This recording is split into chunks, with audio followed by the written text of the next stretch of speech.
Ladies and gentlemen, boys and girls, today is Monday. I know you thought that you'd get away without having to see Mr. Allen today, but guess what? I decided to record myself, give you a video. So even though I'm not in the classroom, it feels like I'm still there. So I want you to kind of experience what I did this past weekend. I did all kinds of fun stuff, and as I was walking through, of course, being a teacher, everything I saw, I thought, man, you could use this in your project. You could put this in your project. Back and forth. So I want you to kind of experience some of it through the pictures and videos I took. The first place I went was Moody Gardens. Hopefully some of you have been there. Raise your hand if you have been there. Okay, now look around at all the people that are raising their hands while they're watching their iPads. Okay, now put your hand back down. The Moody Gardens has a couple of pyramids there.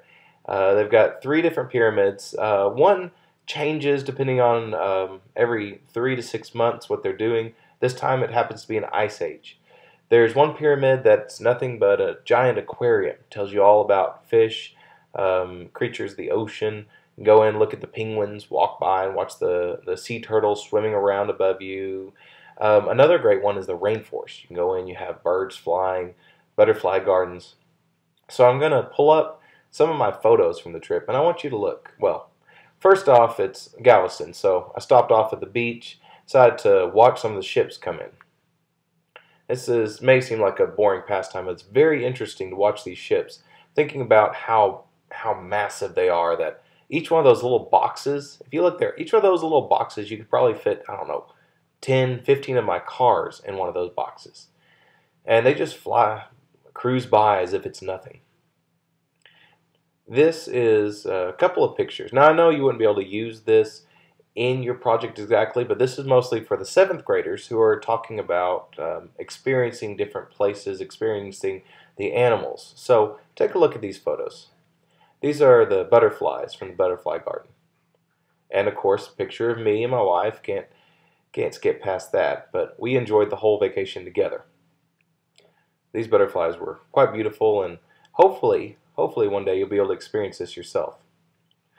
Now this right here, although it would be a great lesson for my 7th graders on force and motion, would be kind of hard to construct. It's about 5 stories tall. It's a high ropes course.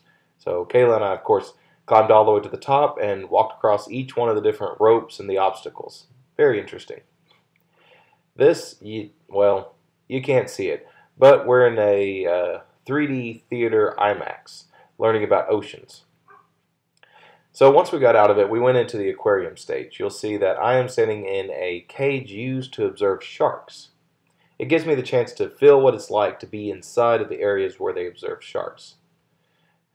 These might give you some ideas on the exhibits. This right here is a walrus, very interesting bone structure, and this is some type of seal. And of course, hermit crabs. Well, you can guess who I took a picture of this for. So hopefully you enjoy hermit crabs. These are giant hermit crabs, larger than my hand. They, you can see their little trails all throughout their little aquarium there. I want you to watch this video and see what you think about it. You'll notice here that there's a shark at the top, and each different section represents layers of the shark. Describes it, explains it, tells how it works. Now, I don't know about you, but there's a lot of different applications for this one type of exhibit, or this one thing that shows maybe types of buildings, ideas. Well, you write them down. We're going to get to that in the end as well. Some more. These are exhibits where you can feel them, and you have explanations at the top. Tells you about sharks and different sea creatures, and basically their feels that you have on them. The feeling that you have when you rub them. This one's really interesting. What it is it takes different types of teeth found in sharks, and it shows you how they're used. Some sharks are for grabbing, pulling, some are for cutting, some are for crushing, and it shows you that the tools we use for pulling, cutting, and crushing. This one's interesting. It's more informative than anything. It's not really an exhibit that you do with your hands, so you feel with your hands, but it tells you something that connects to the area. My 7th graders, I want you to take note, read through some of this. Of course, you have Mr. Allen as an endangered species. I'm a teacher, so goes without saying. These are some interesting ways of presenting timelines you might like. This is now in the Ice Age section of the building. A couple interesting creatures, strange couple thousand-year-old birds, thousand-year-old giant horses, and other woolly creatures. Ah, this one. Just could not go without a video of this guy. Check him out.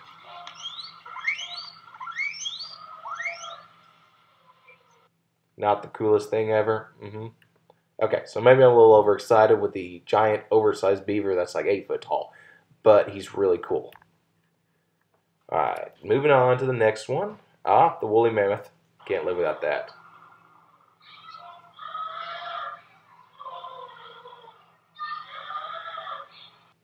Of course, it would have been cool if you walked around. Alright, this one. Check this guy out.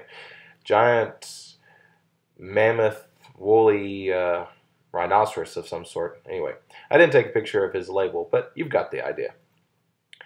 And yes, there's of course the cave bear, and next to it is my lovely wife. If you look, this one is my lovely wife, Kayla, and this is the cave bear. Please do not get them confused. Alright, different exhibits. You can read through these and then see the different skulls that they found and dug up. Some more interesting creatures. Ah, this table. This is one you should look at. All it is a couple crayons, some metal embossed pictures here, and some pieces of paper. What it does is it allows you to rub it with the crayon, and underneath the image comes out. Something you could think about when you're discussing ways of allowing people to experience things. Anyway, this concludes my video for today. What I want you to do now is think about the exhibits that I showed you. Take your exhibits, your flyers, whatever it is you're constructing for your project, and think about how you can compare those. Take your ideas, the ideas I've shared with you, and I want you to share them with your group, and then write down new ideas you've got and put them in your Google document for your brainstorming document. Thanks, and I hope y'all enjoy Monday. I will see y'all Tuesday morning.